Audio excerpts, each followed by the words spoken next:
ನಮಸ್ಕಾರ ಎಲ್ರಿಗೂ. 6ನೇ secret of success, vaccinate yourself from ಎಕ್ಸ್ಕ್ಯೂಸೈಟೀಸ್.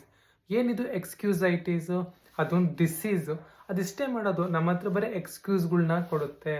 Success ಆಗಬೇಕು ಅಂದರೆ ಒಂದು ಪ್ಲ್ಯಾನ್ ಮಾಡಿ ಅದನ್ನು ಎಕ್ಸಿಕ್ಯೂಟ್ ಮಾಡಿ ಅದರಿಂದ ನಾವು ಸಕ್ಸಸ್ ಏನು ಪಡ್ಕೋಬೇಕು ಅದನ್ನು ನಾವು ಮಾಡ್ದೇನೆ ಎಕ್ಸ್ಕ್ಯೂಸ್ ಕೊಡ್ತಾ ಹೋಗ್ತೀವಿ. ಅದನ್ನು ಮಾಡದೇ ಇರೋಕ್ಕೆ ಬ್ಯಾಂಕ್ ಆಫ್ ಎಕ್ಸ್ಕ್ಯೂಸಸ್ಸೇ ನಮ್ಮ ಹತ್ರ ಇದೆ. ಒಂದಾದ್ಮೇಲೆ ಒಂದು ಎಕ್ಸ್ಕ್ಯೂಸ್ ಕೊಡ್ತಾ ಇರ್ತೀವಿ ನಾವು ಮಾಡಬೇಕಾದ ಕೆಲಸ ಮಾಡದೇ ಇದ್ದಾಗ. ಸೊ ಜೀವನದಲ್ಲಿ ಸಕ್ಸಸ್ ಆಗಬೇಕಾ? Stop giving excuses. ಏನು ಮಾಡಬೇಕು?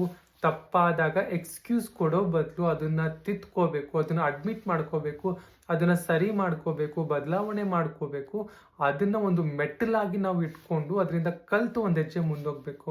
ಸೊ ಈ ರೀತಿ ಮಾಡೋದ್ರಿಂದ ನಮ್ಮ ಜೀವನದಲ್ಲಿ ನಾವು ತುಂಬ ಇಂಪಾರ್ಟೆಂಟ್ ಕಲಿತೀವಿ. ಎಕ್ಸ್ಕ್ಯೂಸ್ ಕೊಡೋದನ್ನ ನಿಲ್ಲಿಸ್ಬೇಕು, ಅಡ್ಮಿಟ್ ಮಾಡ್ಕೋಬೇಕು, ಮತ್ತು ಯಾವಾಗಲೂ ನೆನ್ಪಿಡ್ಕೋಬೇಕು. SOS 6ನೇದು, vaccinate yourself from excusitis. No more excuses. Thank you.